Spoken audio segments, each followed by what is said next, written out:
কেমন আছো বন্ধুরা? আশা করি ভালো আছো আর আমিও অনেক অনেক ভালো আছি। আমরা চলে এসেছি মহিষাদলে। সবাই মিলে একসাথে হুড়োহুড়ি করতে করতে কখন যে পৌঁছে গেছি নিজেরাই জানি না। ওখানে ঢুকতে প্রথমেই পড়বে মেলা, তারপরে পড়বে পুরনো রাজবাড়ি। পুরনো রাজবাড়ি তোমাদেরকে দেখাচ্ছি, ভালোভাবে দেখো। এটা আগেকার রাজবাড়ি আর কি, এইটা ফার্স্ট পুরাতন রাজবাড়ি। তারপরে আমরা যাব আসল যে রাজবাড়িটা, ওখানটাতে যাব। তো তার আগে এখানটাতে চলে এসেছি কিছু ছবি তুলবো বলে, সবাই মিলে একসাথে খাওয়া দাওয়া করব বলে। তা ওরা ওখানে খেতে বসেছে আর আমি উঠেছিলাম ছবি তুলছে, কারণ এই জায়গাটা বিশাল উঁচু একটা জায়গা। ওখান থেকে কিছু ছবি তুলেছি। তুলে এসে দেখছি এদের প্রায় খাওয়া শেষের দিকে, আর বৃষ্টিও আসবে মেঘ করে রয়েছে। তো দেখো, বৃষ্টিতে টোটালি ভিজে গেছি, খাওয়া তো হলো না আর আমি টোটালটাই ভিজে গিয়েছি। এত বৃষ্টি হচ্ছে, আর এখানে ঢুকতে গেলে টিকিট কাটতে হয়, লাইন দিতে হয়। এতটাই ভিড় হয়েছে আর এতটাই বৃষ্টি হয়েছে, ফাঁকা জায়গা কোথাও দাঁড়াতে পারিনি, কারণ টিকিট না কাটলে ভিতরে ঢুকতে দেবে না। তো সেই জন্য দাঁড়িয়ে দাঁড়িয়ে টোটালটাই আমি ভিজে গিয়েছি। তারপর এদিকে থামলো বৃষ্টি আর আমরা তারপর ঢুকলাম রাজবাড়ি। আর এদিকে দেখো, রাজবাড়িতে ভিডিও করতে দেয় না, বাট আমি তবুও রুমাল চাপা দিয়ে চুরি করে করে ভিডিও করেছি, আর সেটাই আমি তোমাদের সাথে শেয়ার করছি। তো কেমন রাজবাড়ি তোমরা কিন্তু কমেন্টে জানাতে কেউ ভুলো না। এটা হচ্ছে পালকি, আর এটা হচ্ছে আগে রানীমা থাকতো। বাচ্চার দোলা আছে, মানে খাট, তোশক, আলমারি এরকম ধরনের আর কি। এই ঘরটাতে আগে রানীমা থাকতো। আর এই ঘরটা থেকে যাব, এইটাতে তোমার দেখাতে দেবে না। এখানে কিছু পশু পাখি আর কি মানে শিকার করেছিল, সেই সবগুলো ওগুলো ওষুধ দেওয়া রয়েছে। বাট ছুরি কাঁচি দা হেন তেন অনেক কিছুই ওখানে আর কি ওই ঘরটাতে আছে। ওই ঘরটাতে খুবই কড়া, ওখানটাতে আমি ভিডিও করতে পারিনি। ওগুলো এতটাই কড়া পাহারা ছিল, বাট ভিডিও করতে পারি না, তোমাদের সাথে শেয়ারও করতে পারলাম না। বাট যেইটুকানি চুরি করে ভিডিও করেছি সেইটুকানি আমি তোমাদের সাথে শেয়ার করছি। আর দেখো, বাইরে বেরিয়ে এসে দেখছি রাজা দাঁড়িয়ে রয়েছে। আমাদের ভাগ্যটা এতটাই ভালো যে রাজাদেরকে দেখতে পেলাম আর তোমাদের সাথে শেয়ার করলাম। আমরা চলে যাচ্ছি রথ দেখা উদ্দেশ্য, কারণ যেহেতু রাজা এখানে এসে চলে এসছে, বাট রাজা যখন পালকি করে যাবে তখন রথে যখন হাত দিয়ে টানবে তারপরে রথ টানা স্টার্ট হয়। এখানটা এরকমই নিয়ম, রাজা যতক্ষণ না রথে টানবে ততক্ষণ কেউ রথ টানতে পারবে না।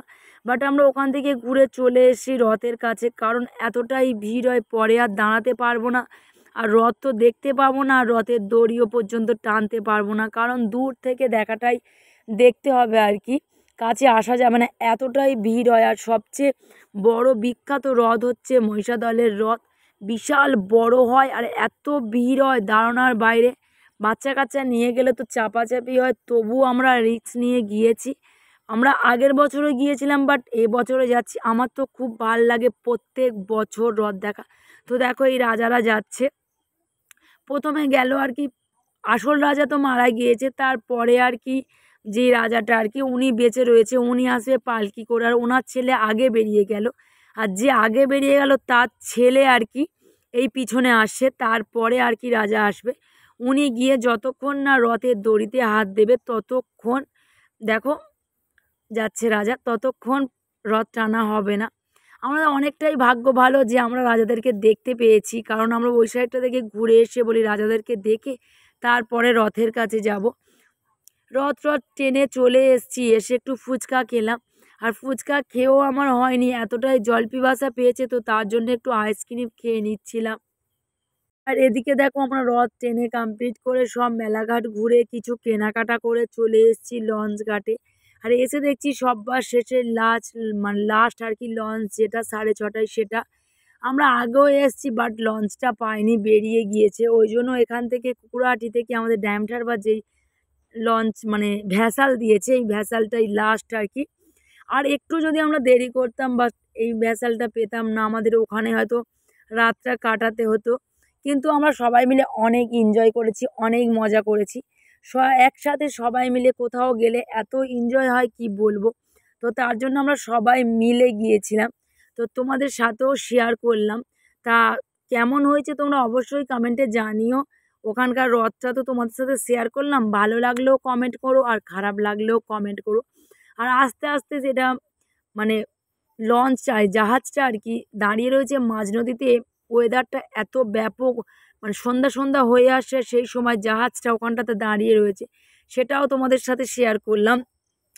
দেখো কথা বলতে বলতে কখন বাড়ি চলে এসেছি আর এইগুলো কেনাকাটা করেছি। আমি তো কিনেছি একটা কানের, একটা গলার, একটা ফোন আর আমার একটা কুর্তি। বাট বাদ বাকি মেয়ে সব গার্ডার, ক্লিপ, ছোটো ছোটো হ্যানা ত্যানা ও সমস্তগুলো কিনেছে। বাট আমি খুবই সামান্য সামান্য জিনিস কিনেছি, কারণ ওগুলোই আমার প্রয়োজন ছিল।